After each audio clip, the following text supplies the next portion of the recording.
Hello, everyone. We are live. We are live at Hack Check Studios here. We are going to do a hacks chat. We haven't done one of these in a while. So this is the show where I bring somebody on and we talk and usually promote their newest book, their labor of love. And so we have NyRiam here to talk about Bond. How are you? Hello, hello, hello. Oh, I'm fine. I'm fine. Thank you very much. Like I said, a little bit tired, but very, very excited because Bones is getting known, like the word is getting spread. So I'm really excited about it. Yeah, you're doing really well. So if you guys haven't heard, there's a new book by NyRiam. It's called Bonds, and we'll be talking about that a little bit. But first, I want to get to know you. So you're a fantastic artist. So you're the writer on this project as well, right? Yeah, I'm basically doing all the stuff on the book. Okay. Yeah. So I always love this because I didn't know you existed up till maybe a couple weeks ago, and then I look at your artwork and I'm like, wow, you're very accomplished, and the story looks really, really good. So where do these people come from? You know what I mean? I'm like, there's all these talented people out there, and then all of a sudden they manifest, and I'm always like, whoa. Whoa! Now I got to step up my game. So, what's your background? You're not from the States, right? So, No. I'm from Eastern Europe, from Slovakia. Okay. So you maybe notice the accent a little bit. just a smidge. Right. But I'm not good with accents, so I can never tell, where this accent's from or that accent's from. Well, very good, man. Welcome to Comicsgate, and I hope that you like everything that we've been doing. I see you sometimes in the chat. I think you were in mine the other day. Yeah. I've been just drooling over that. I'm still drooling over that figure, the drawing figure, because oh my god, it's just so amazing. Oh, this one here? Yeah, you showed me before. I mean, I do have the Figma figures from Japan, like male. Are those these ones here, the little gray ones? Let me see. I think I have those too. These? Yeah, I have those. Like, I have both of them. Yes. But they are not as flexible as I wish they would be. So I even stopped using them for the same purpose. I was really excited to get them because they're like in the pictures, the poses looks like fabulous, and then I just got them and I was like, okay, probably not. This is not very natural. All right, let's just skip it. And then you realize it took hours to pose those things for those photographs. Yeah. Sometimes I didn't even take pictures. I mean, I just tried to sketch it from scratch, like most of the time, because like usually when I draw from hand, from imagination. But sometimes there are a few poses that I have problems with, and that's why I sometimes use those figures to build a memory, to get it right. I think the figures are good for spatial awareness, so like when things are like pushed behind others, if you can just turn and then you can kind of see how it works and where it is. Because sometimes, when the things are back where you can't see and they're really foreshortened, there's just a hand coming out of, let me see if you can see, like right here, but you don't realize that the arm is really out this way. So this part's foreshortened too. That's why it's way up here. You know what I mean? So like if you can flip it around, you can kind of see how the whole thing works as you turn it. And that's invaluable. For me, that's what I mainly use them for. And then too, like when I get stuck, so I like draw, like my first go around is always from my imagination. I'll draw it first out of my head. And then I'll always kind of go back, and then with these, if I need, I'll see like, oh, okay, that was really wonky, or that was out of place, out of my head, and this is how the spatial awareness or the spatial connections actually work. So so that's what I like to do with them. This one is just cool looking.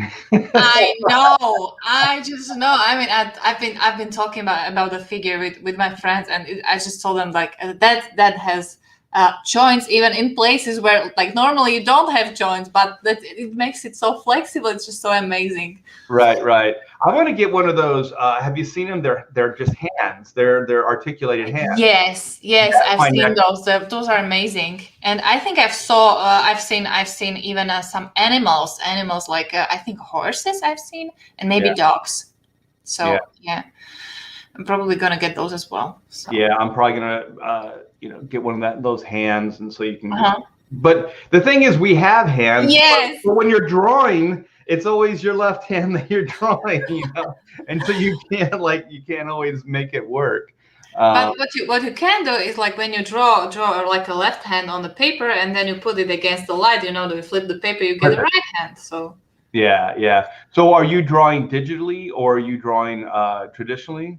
Like honestly, like somewhere around 10 years ago, I got my very first digital tablet. So I switched to digital only. Before that, I was drawing traditionally only. And now these past few months, maybe a year or so, I've returned to a combination. So I always prepare my sketches traditionally, and then I just continue in computer. Yeah, that's what I do too. I have my little thumbnail and I just I doodle that out on paper, and then I'll scan it, and then I can kind of play with the composition or the proportions or whatever it is, and then I'll just blow that up on like artboard, and then either I'll blow it up on a Xerox and I'll light box it, or I'll just blue line it, I'll blue line print it on an artboard, and then I'll just draw over that sketch. So I have like my initial composition, storytelling, and things like that, and then I'll just do the detail in with a graphite pencil. So I kind of work back and forth. Depends on how good you feel about your initial drawing. You know what I mean? Like sometimes you feel really good, and you're just like, well, this is it. I nailed it. But sometimes it's just like, well, I got to keep drawing. So that's why I'll either like light box it or I'll blue line it, because usually the blue line means I failed. So then I have to go back in and like. I mean, sometimes when I see that the sketch is a little bit off while I scan it, what I do is I put it in, for example, into Photoshop. There's this liquify tool, and sometimes even that helps to tweak it a little bit before you ink it. So that's also a way to fix just minor details. You probably can't fix something major, but like if you get like too big head and you want to shrink it, there's this tool, and it's really useful. Yeah, I got to get into that at some point, because I'll never ink digitally. I don't think that's ever going to happen. But in the drawing stage, I know that I'll benefit from it, because you can change things so quickly. So like you said, if a head's too big, you can just isolate it, and then you can play with the size on the torso. Where if you did that practically, you'd have to erase the entire head, and then you'd have to redraw it from scratch. But then honestly, I've been comparing like two pages that I made, and one of them has been drawn traditionally, like inked traditionally, and the half tones and stuff has been finished in like digitally, and then the other page was completely done digitally, and there's like a major difference. Oh really? For your style? Yeah, like the feeling, and it's like the traditionally inked one felt more natural. I just can't help it. It's like some of those inking tools are so artificial, but then again, I really got a set that's amazing. Like really, you have few tools there, something like 10 brushes, but they're amazing. Very, very natural feeling. Yeah, it's funny because like I ink with a brush, and I ink with like a crow quill, pen. And so when I'm inking with a pen, I'm always a little bit more technical, and I'm almost more in my own head. You know what I mean? Like I get in my own way. Like it doesn't feel organic to me. It doesn't feel natural. But when I have a brush in my hand, I think you commented on that one Wanda image I did on Twitter. Like I'll just instinctively make the right moves. Like when I have that tool there, I just do it. You know what I mean? I don't even think. I just kind of go in and I do it. And that's the difference for me, because sometimes, and I don't know why it is, I don't know if it's the nature of the tool or just when I get a brush in my hand, my mindset is completely different. But I almost always instinctively make the right decisions with a brush, meaning if there's something that needs to be corrected in the ink stage, I'll be able to do it easier with the brush than with the pen. And with a pen, I think I feel more beholden to the pencil line. With a brush, I don't. You know, I feel like there's a little bit more interpretation, and I can change things with the brush. At least that's me. Developed like a really, really high sense of intuition. Like when you take a brush and actually are able to do it at such point, it means that you are very confident in your strokes. Because some people are very, for example, I've never been a really friend with a brush because of the flexible tip. You know, you need to have a really steady hand to do whatever you want. I've always been a pencil and marker type. So like ever since I was a kid, like pencils and markers, that was my thing. Well, I think it's because you can actually listen. It can connect, so you can feel the pressure. Yeah. With the brush, if you can feel it with the brush, the resistance, then you screwed up bad. Because a brush is all just kind of intuition and feel, like feel as in movement, but not feel as in like tactile, like pressure. So like with a pencil and a marker and even a nib, you're actually making contact with the paper in a way that you can push on. But you can't really push on a brush because the bristles will just kind of, just smoosh out.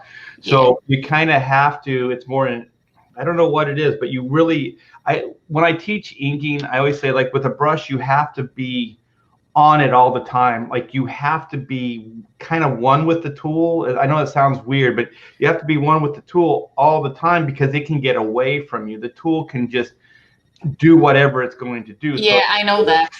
Too much, or if you whatever it is, it can get out of control. But like if you have a marker or a pencil or whatever, it doesn't really get, it can, but it doesn't get out of control like a brush does. You know what I mean? Like there's more forgiveness in it than there is a brush. Because a brush, if you screw up, you know instantly.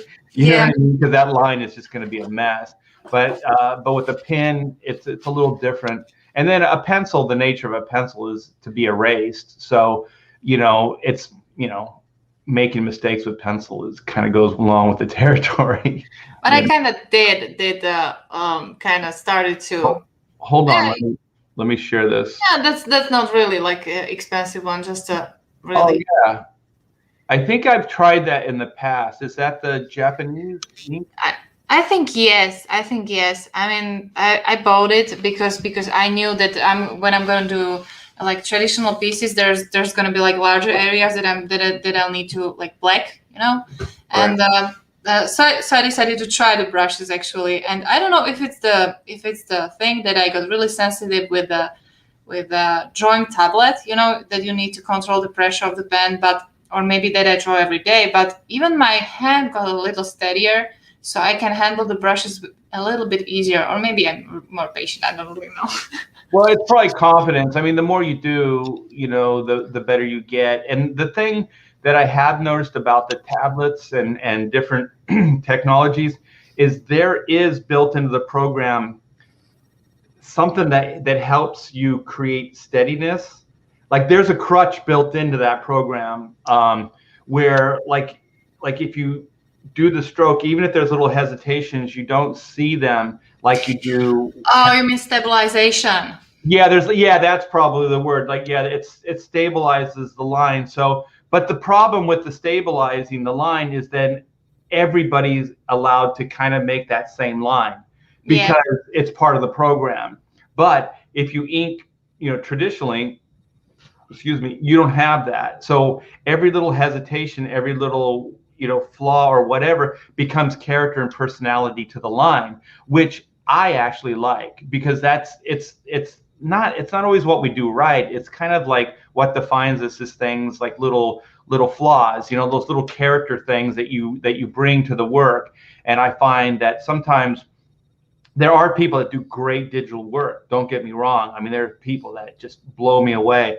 But I think that a lot of times you see a homogenization with it because they're relying, I think, too much on the program, and they don't know how to transcend beyond the program.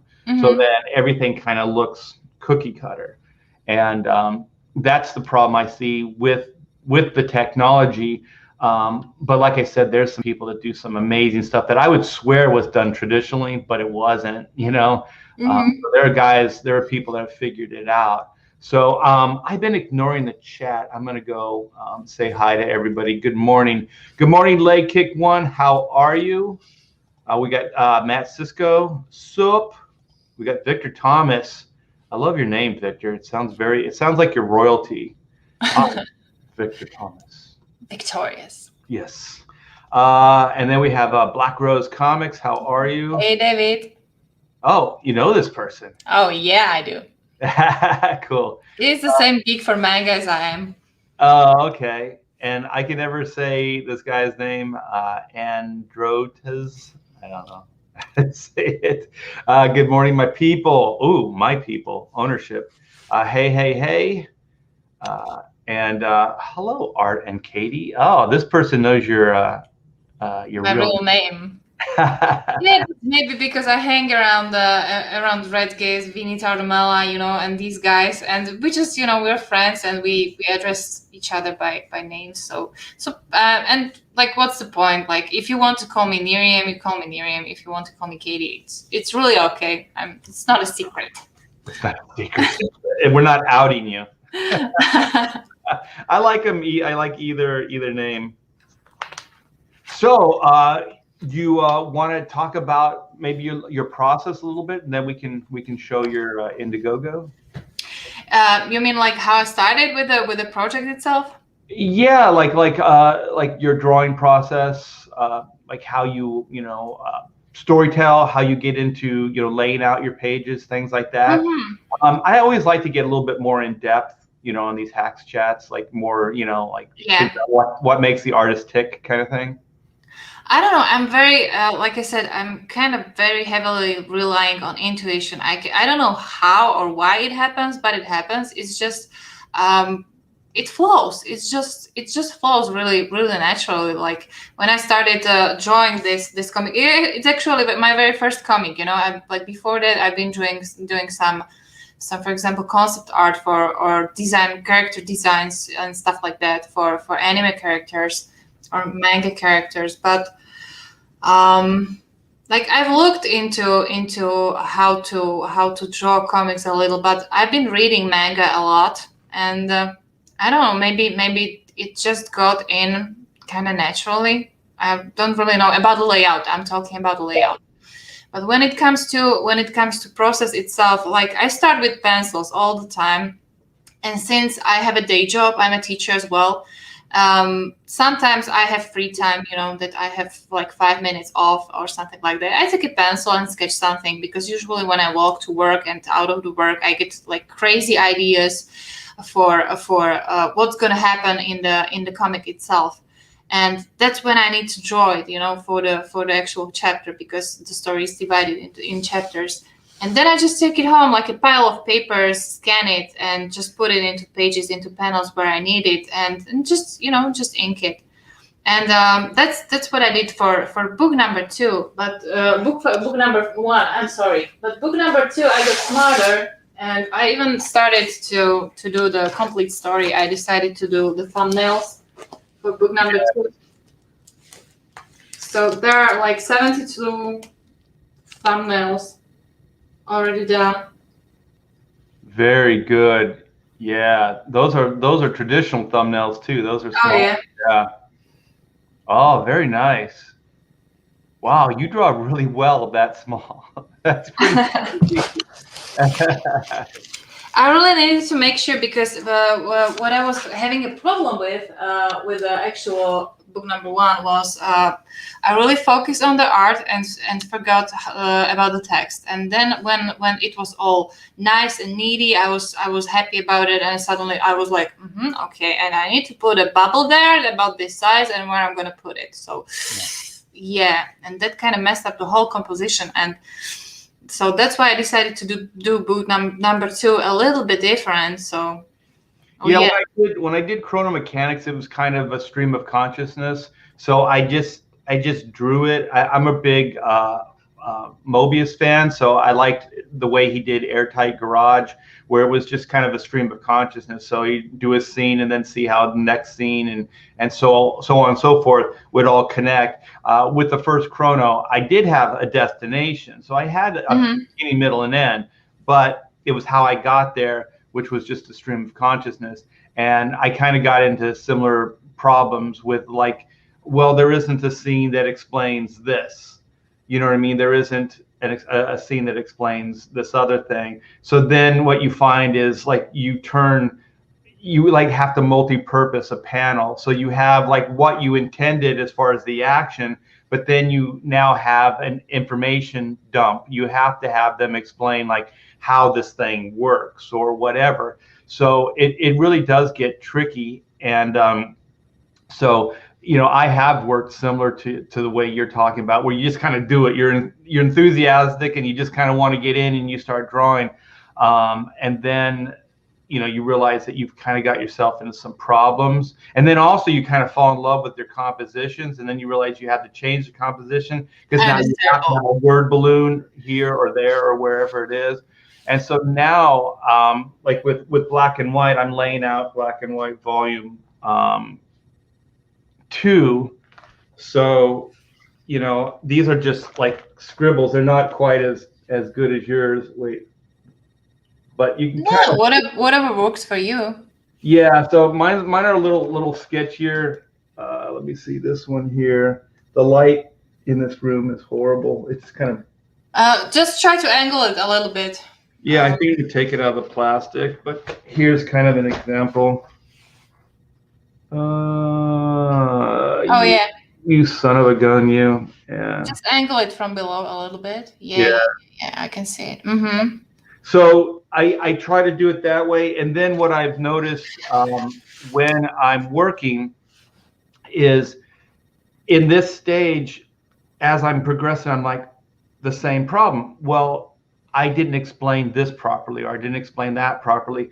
So now I can easily add a page between the 2 pages, or add a panel that explains it.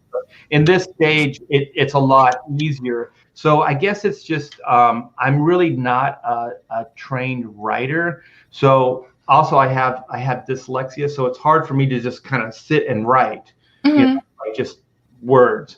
So what I do is I kind of draw it out instead of writing it out. And so that gets you into problems, because in the writing stage, you can also you can nix a lot of the problems. So you can go, well, I haven't explained this, or I haven't explained that. So I'm almost always have to go back and then somehow add a panel or add a page that explains whatever it is that wasn't explained properly. And I notice that I almost always get into problems with just expository dialogue, like things that explain something, because I'm a very like we're visualists, like we draw like action, and we understand that. So if it's a fight or if it's a destination the character has to go, it's literally, you can see it in the images. But when 2 people have to sit and talk and explain things, that's where I have a problem. You know what I mean? Because I don't know how much space they need to explain it. I don't know how, you know, it's going to come out. And then I don't know what kind of visual to put to that image, because you can't have big action happening. You have to have it, you have to slow it down, because it's 2 people, like what we're doing right now. We're talking, we're interacting. Yeah, so I know. Then you have to figure out how to still make it visually interesting versus just a simple talking head scene. So that part of the craft I'm learning still. Everything else, like action, reaction, all of that stuff, I have down pat. It's when they have to talk, because also I don't like to draw those pages, and you know how this goes. Like when there's a page you don't like, I don't want to draw talking heads. I want these characters doing something, and so then you just kind of hesitate, and then you go, well, I'll just give it 2 panels, you know, or 3 panels, and then as you keep going, you go, well, no, I think it's going to have to be more. And then you start actually writing the dialogue of what the characters are going to say. And then you realize that 3 panels that you gave is more like 3 pages of information that needs to go in the book, you know? So At least those are that's kind of my process. So you have similar problems like that? I just wanted to say that I'm kind of similar when it comes to this, because you said that I write it out, but I didn't. I mean, I wrote like overall a story in chapters. Like I want this to happen roughly in chapter number 1, 2, 3, 4, 5, and so on and so on. But I don't have like the actual dialogues prepared. I just prepare them when I know I'm about to draw that chapter. I just prepare the chapter when it comes to panels, to dialogues, to everything, and then I just go back to the previous chapter, see if it fits, and that's what I really love about this story. Is very organic. It's still developing. It has the beginning, it has the end, it has the key scenes and key points that I really want to show. But it's like a breathing, like a creature, Yeah, it's alive. Yeah, exactly. So that's refreshing to know that there's other people that have the same Of problem. course. Because sometimes you work in a vacuum and you don't realize, well, this I is, wouldn't call it a problem, by the way. I think it's not a negative feature.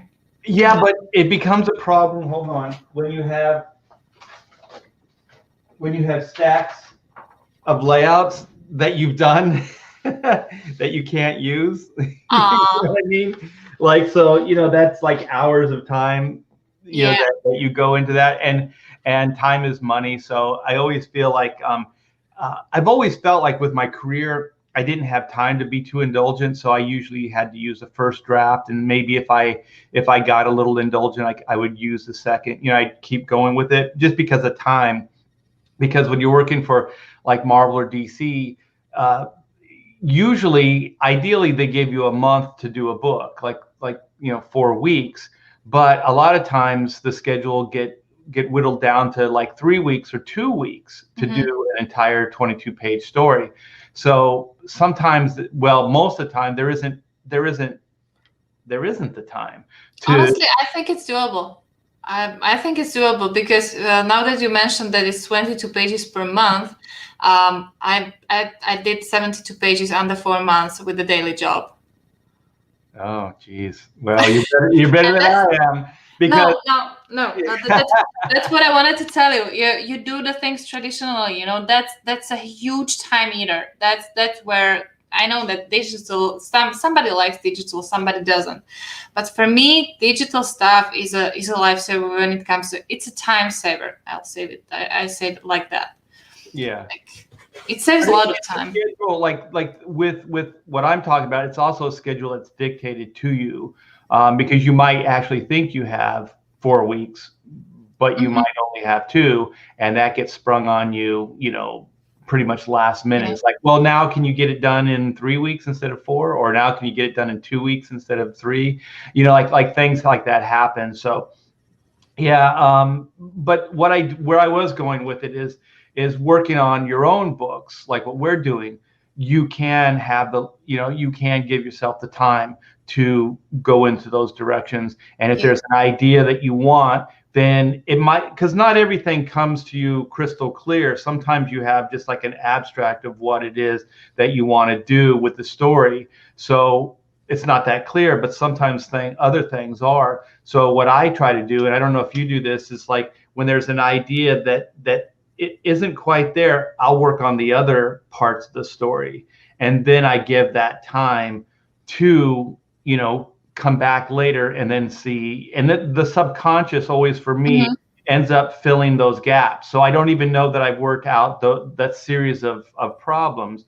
But then when I come back to it in a day or two, then I have, like you said, intuitive. I kind of work on an intuitive level as well. Intuitively, you've already figured it out. You already know how it should go. And like those are the parts for me that are kind of magical, because you don't know where they're coming from. Like you didn't even know you had you solved that problem. You know what I mean? But subconsciously, you kind of had it in your head and you just didn't know it. And then when you sit down to actually apply it, then it's there. And I like those moments. But when you work for like Marvel, DC, you can't, because you have to keep the pipeline moving, because usually there's other people working on it, so you can't really do that. So you have to get that page done, and you have to get that page out. So you can't really, it doesn't really afford you that kind of time to go back and kind of tweak things or rework it. It just kind of is done and then go on. And so what I have always adopted with the monthly schedules like that is I'll get it back next page or the next panel. You know what I mean? Because I can't really be too indulgent on this at the moment. But next page I'll try harder, or next page, I'll make sure I don't, do the same thing to fall into those same, problems or get into the same situation. So that's what I try to do with the monthly stuff. But it's a completely different beast, I'm finding. Working under the kind of deadline pressures versus creating something for yourself and for your audience, directly your audience. Yeah.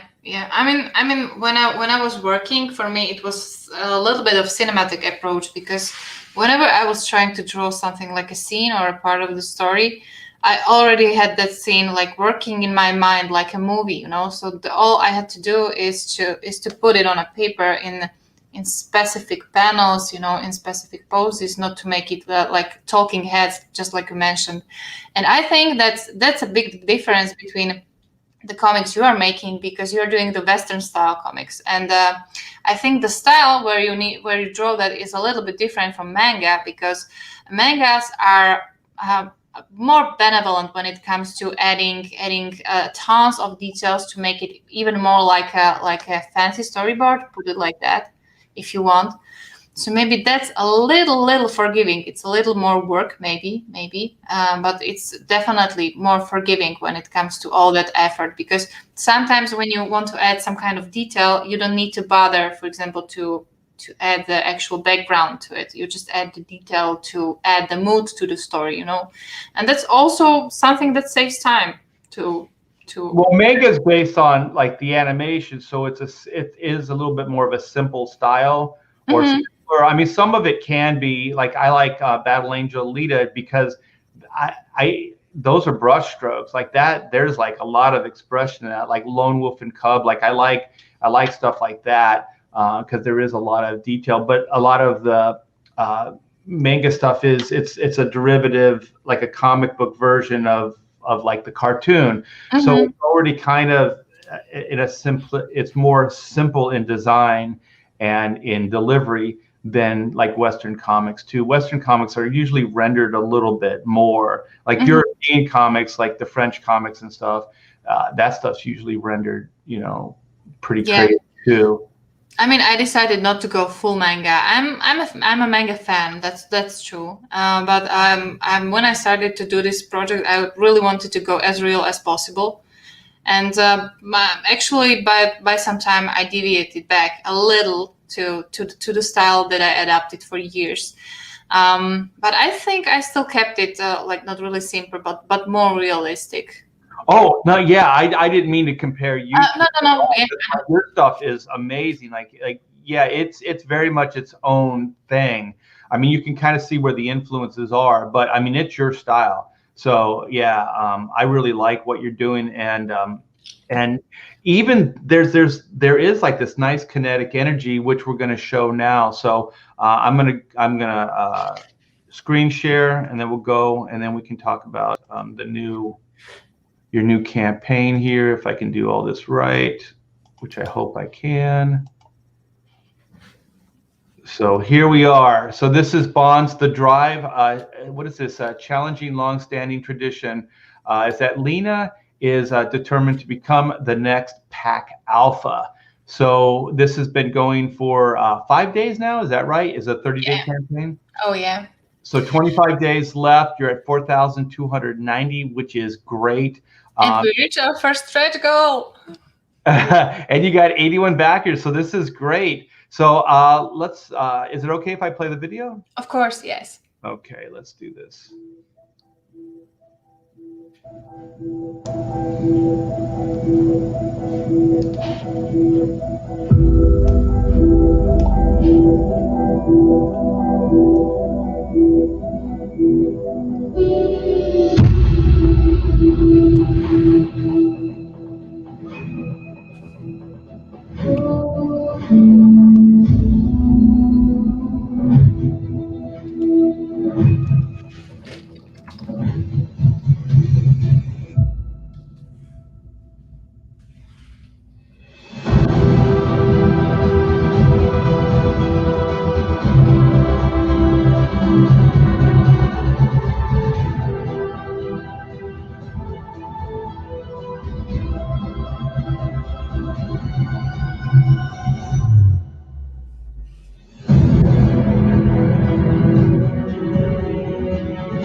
Wow, that's great. Did Yeah. you do the animation? Who did the animation? The whole trailer has been done by Red Gaze. He's also in the chat. Oh, well, hell, hey, well, Red Gaze, I'm going to have to talk to you when it comes to black and white volume 2. He does amazing job on the trailers. That's just plain truth. Yeah, this looks great. Yeah, the artwork looks fantastic. I mean, I was looking at those brush strokes on the wolf and stuff on the fur. Pretty incredible. I mean, you're quite accomplished here. So, what is the story? It's a werewolf story, but give me more detail. Yeah, this is the very first book. Like I said, I outline overall story, which is somewhere around 60 chapters, and in this very first book, I covered like 2, maybe 3. So it's gonna be like a collection, It's gonna be like a series. And in the very first book, like people are getting to know the characters a little bit, what is the surroundings, where do they live, how does it work in this world, who like I said, who the main character is, because what happened is that the main character's parents have been killed in a war, in a fight, and she was left only with her younger brother, and she decided to become as strong as possible, to become the strongest of them, to become the alpha, to be able to protect those she holds dear. But there's the thing, in this land, alphas are usually males, so she has it really rough. She has it really rough because she wants to do it, and let's see where if she can do it. And that's also the thing. She needs to really figure out what it means to be the alpha. It's not only to be the strongest, but there are more perks behind it. You have to be wise. You have to know how to lead. Things. Yes, like that. yes, yeah. All those things. And as she goes, as she just goes with her age, with her years, she comes across new characters, new people. She meets new friends, new enemies, even love interests, and all people that she meets, they give her very important information. Like she makes bonds, she creates the bonds. That's why it's called bonds. Okay. Yeah, this artwork looks incredible. So you said the first story, how many pages is it? It's 72 pages.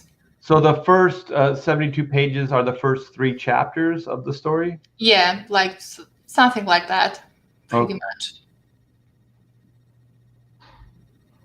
I really like the layout of the whole site. I mean, it's very, I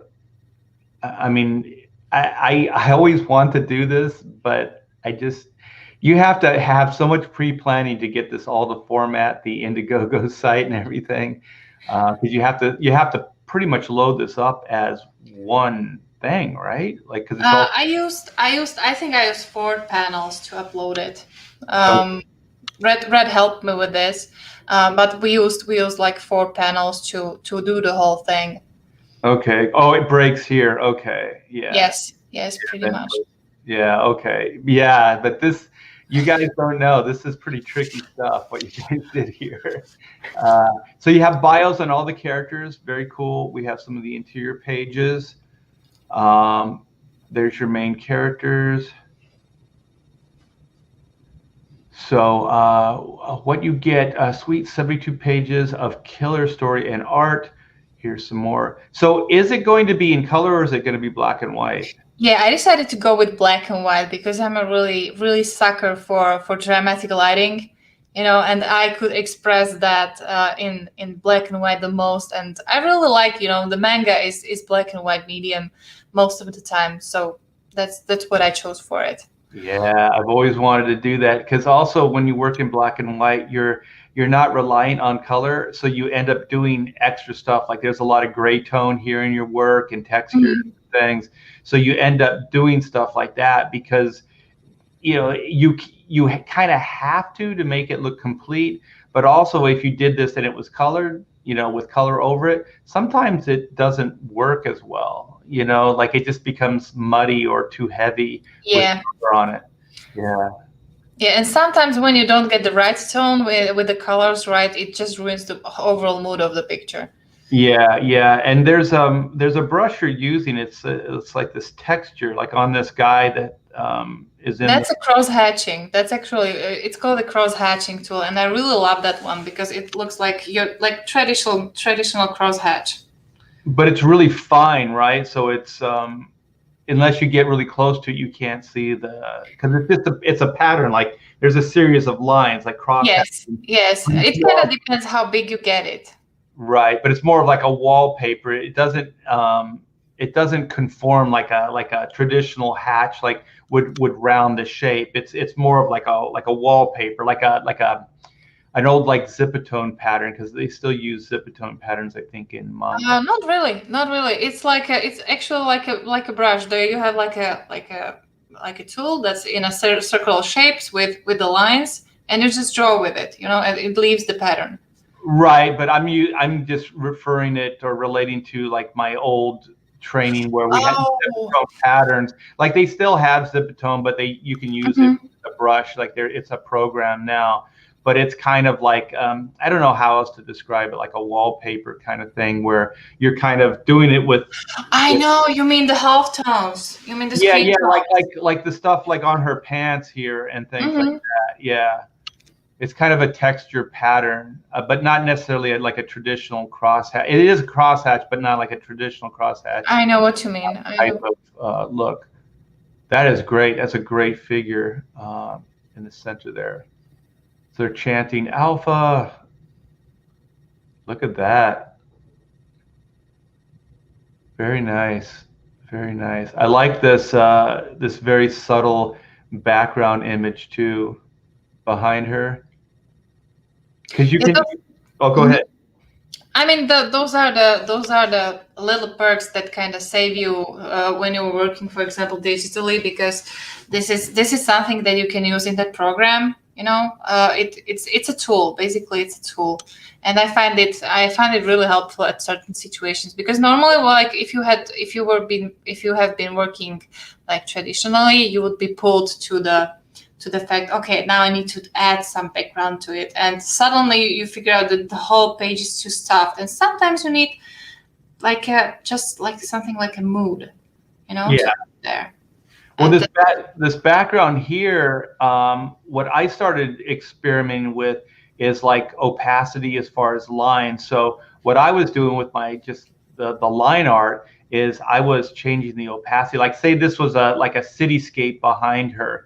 So they used to call it like knocking it back. So like you'd knock it back with the opacity. So it wouldn't be a true black line. It would be more grays like yours is.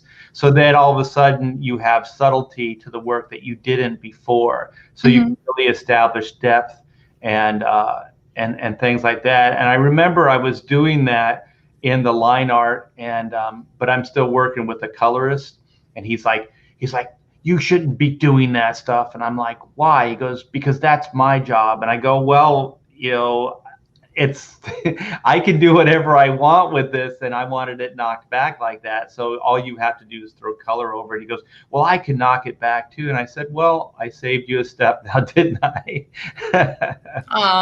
He got all like hurt, like he was like I was taking something away from him.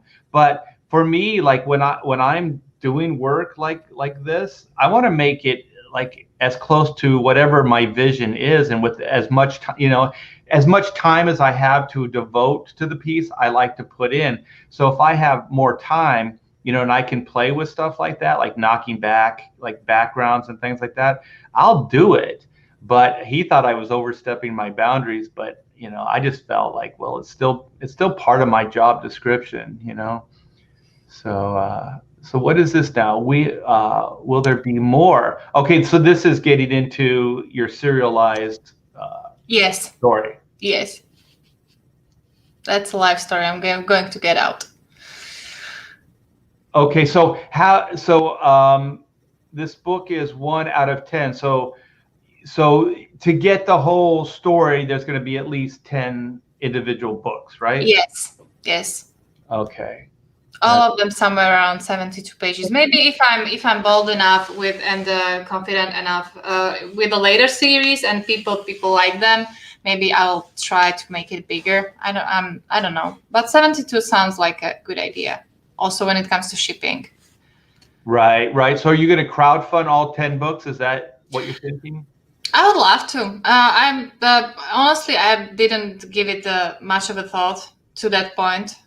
Because right now it's my very first campaign as it is, so I'm just learning along the way as well. So one step at a time. There's Red Gaze. Yeah, like a special thank you because honestly, since I'm from Slovakia and Indiegogo is supported here, so if I didn't find him and he wouldn't offer to help me, this comic wouldn't happen at all.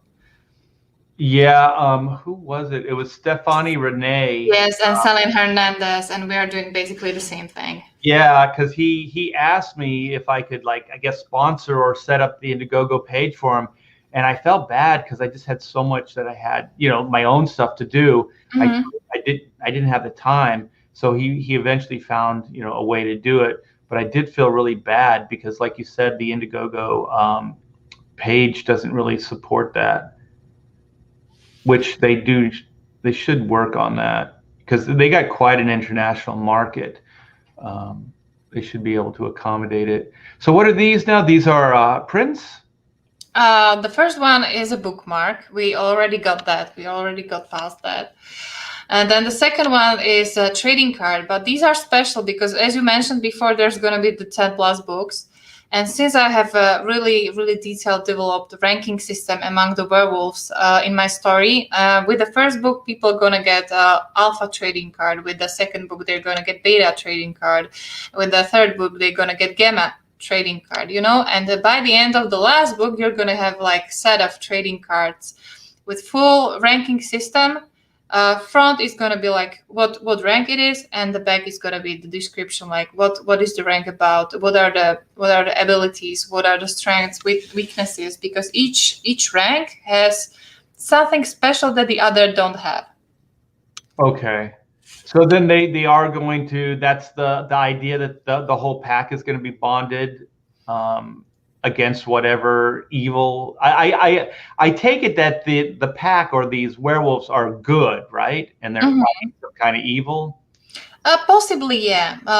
You could put it that way, but the ranking system is in each pack. It's just like it's a hierarchy, There are some leaders, then you have some like a lieutenant, and then you have like people who are the hunters, who are the warriors, who are the generals, people who do the cooking, like in a regular society, but in a werewolf society, they are named by these Greek letters. Okay. Do they live? They live within society too, right? Yes. They're not out in the woods.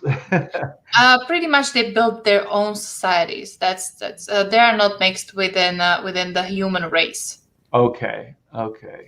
So then at 8,000, we have high quality art print. What size is this print?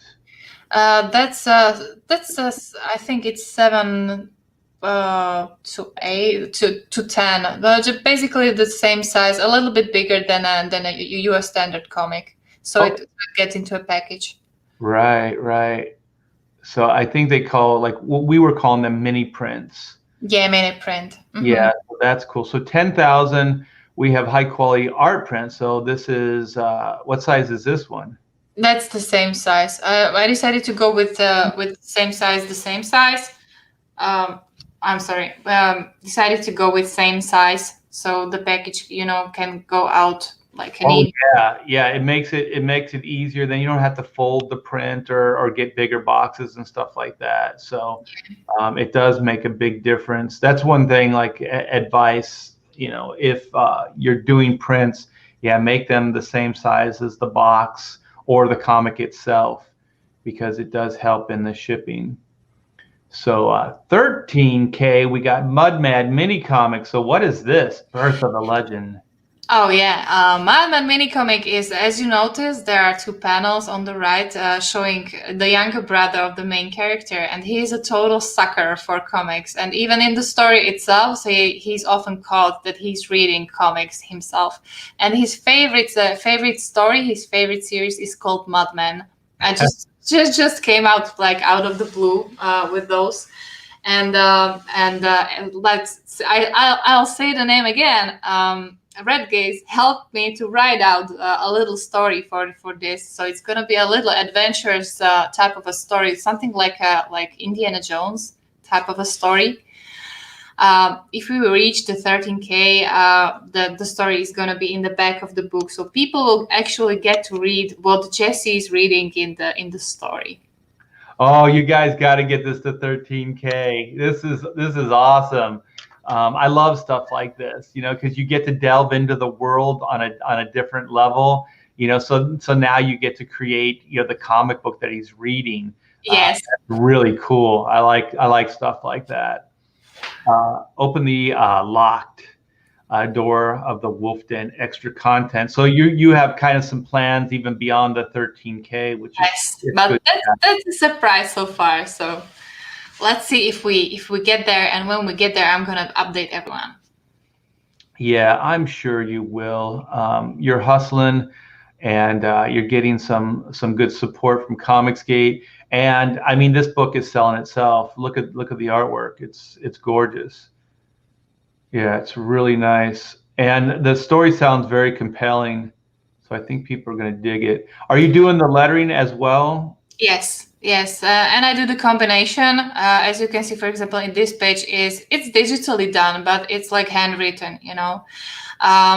I'm still retweaking some details there. I mean, the whole comic is done, but all I had to do is resize it, because since I'm from Slovakia, our sizing of the paper is a little bit different from US, and that's where the problem became, because if we decided to do the shipping from US and the printing from US, the size of the paper is different. So I needed to do the resizing, and along the way, I was doing some like tiny retweaks and things. It looked like your layouts, your thumbnails were more square than rectangular. So is that part of the layout thing? Yeah, because I think American or Western comics are tall. I'm just gonna show it to you quickly. I have a paper over here, because your paper is somewhere like this. I think. I hope I got it right. It's tall. Yeah, that looks. Yeah. Yeah, and ours is like that. It's square. Yeah, it's a little bit wider, to be honest. Yeah, I think European comics are here. They call them. They're magazine size. Yes. Yeah, so a magazine, and then comics are narrow and tall. Mm-hmm. Yeah, so it's a slightly different format. I on black and white, I had used like in 1994, I did the original series, black and white. And so I had the image board. And so what I didn't realize is that artboard from the 90s isn't the same dimension as the 2000s. Like contemporary artboard is a little bit more narrow. And so I was drawing everything, all the new pages and everything, to that same dimension. And so then we went to go print it up. The printer was like, this isn't a contemporary comic dimension. And I was like, what are you talking about? I used this template and everything. He's like, yeah, it's an old template. So what I ended up having to do is just kind of extend, I think I made it taller or whatever it was. So I had to extend artwork to, 58 pages of comic book. So it was a little bit of a task. So yeah, the format can be, it can be a problem sometimes. So make sure you spend the time and get it right now. Especially, do you have a printer yet? Yeah, we decided to go with Kablab because they also do the fulfilling, So we're gonna do both of that. And when it talks about the page, I just wanted to tell people that originally I started with borders, like you have normal comic book with borders, but then I decided to go full bleed, like from edge to edge. So yeah, I was just gonna suggest talk to your printer, get those dimensions, and then draw to those. Because I already did that, because Kevlar is amazing when it comes to that. They have like how do you say it? Examples, templates. Yes, they have templates of a single page, of a double page spread, of a trading card, of a bookmark, everything with a bleed, with everything, with dimensions. You just slap it there, adjust it to the size. Yeah. It's amazing. Yes. Yeah. What's funny though is I did, when that printer was giving me a hard time, I did check my dimensions with the DC and Marvel templates, and I was on with their templates. So I was still on with the Marvel and DC standard size. So I still have a theory that it was the printer. Like, he changed the dimension. I'm not sure it was me, because I did change it, or I did check it against like the DC Marvel, but they were positive that the dimensions had changed in that amount of time. And I was thinking, like, I've never stopped doing comics. I've been doing this for 35 plus years. Like, when did it change? Because I never got the memo. But they were saying, well, it changed. So, I had already lined everything up with them as a printer. So then I just added to make it work. I just added to it just because it was the easiest, way to fix the problem. But I'm not working with them anymore, so I'm working with different people. I just wanted to say that I'm just amazed that you worked so many years, like doing this amazing job, because that's like, honestly, I started working on a comic in 2020. Everybody says that it's a really bad year, but for me, ever since the COVID struck us, the daily regime completely changed, and I started to work on comic, and suddenly I feel like the whole world opened to me, and I'm like, what the hell? I could have started this before, and I didn't. Why? Yeah, there's never a good time to start. You just have to start, right? You just have to jump in and do it, and then just see how it goes. Yeah, it's funny because because I'm doing that with Black and White Volume 2 right now. I just keep thinking, like, when's the best time to launch it? When's the best time? And then I just keep thinking, like, well, there's Graham Nolan, with his new Alien Ammo, and he's doing well. There's Andy Smith with First Man, and he's doing well. And I think Adam Friended's doing really well right now. There's you. So it's, whenever you launch, it's a good time to launch it. What I mean? Like, it just kind of is. So I just want to let everybody know too that I'm going to talk to my wife, who's also my business partner, and all this stuff, and we're going to discuss putting up the pre-launch page for Black and White Volume 2. So we are going to start moving that forward relatively soon. Did you do a pre-launch for Bonds? Yeah, I did, and everybody who got a mailing list, they are. We decided to go with a 3-minute print. So if we reach the, I think it was 10K, then those people who back the featured tier and got even signed on the mailing list, they get like 5 prints to the book. So I think that's decent. Yeah. Give them their money's worth. And one of the neat things about what we're doing with crowdfunding is we're taking it directly to the customer, and we can tailor this stuff to their needs. And I always think, like, one of the most fun I like just creating comic books. So, but aside from that, like, all the extras, like trading cards, like Chrono Mechanics has like 15 trading cards in the set. We have a four mini print. We have 2 oversized posters. All this cool stuff. We have patches. That stuff excites me. It's a lot of fun, and I'm so envious, like, with Ethan Van Sciver, because he's got actual money that he can build, action figures. He can do all of this cool stuff, and so that's one of the fun aspects of doing what we're doing, because, like, right now you're where you're at, I'm where I'm at, but in a year, if we keep building and we keep working, it's going to keep moving up. So maybe not next campaign, but the following campaign, maybe you'll be able to add more. And so every time we build this together with our audience, it allows us to give more back to the audience. You know what I mean? Yeah. Because we have more money to put towards that. And I think most of us aren't necessarily in this to get rich, although money is great. But I just want to make great product. I want to be able to have the opportunity to create new stuff and then get that to people. That's the thing that gets me off.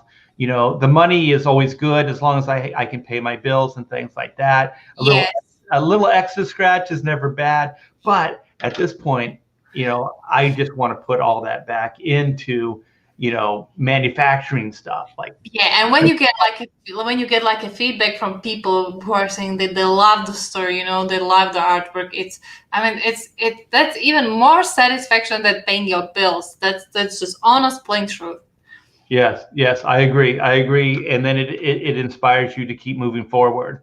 Yeah. Do the next page, do the next panel and stuff like that. And I like answering to our customers versus answering to a deadline. You know what I mean? Like I like, because now I'm motivated differently. I'm motivated by like the people that are backing the book. I like, you know, I think about them. I think about getting stuff for them, you know, and doing that. And what would I like if I was a customer, you know, and then keeping it open to them as well. What do you want? And then trying to put stuff together that way. And even on black and white, like it was kind of a modest campaign, but we still managed to get a lot of stuff in there. You know what I mean? Like all those trading cards, the mini prints and everything like that. Just crazy stuff. So I want to continue doing that because it's one thing. It's kind of like with an artist, there's the commerce side of it. Like we can draw and we can, you know, we can work all we want, but if we don't have that financial support, we can't dedicate the time to it, because there is this reality that you have to pay your bills and you have to, you know, you have to have a place to live, you have to have food and, you know, all that other stuff. I wish we didn't, because holy crap, man, life for me was great. Yeah, but the thing is, that is the reality. And I'm a big like Disney guy, like traditional Disney, like Walt Disney, Roy Disney, that type of stuff.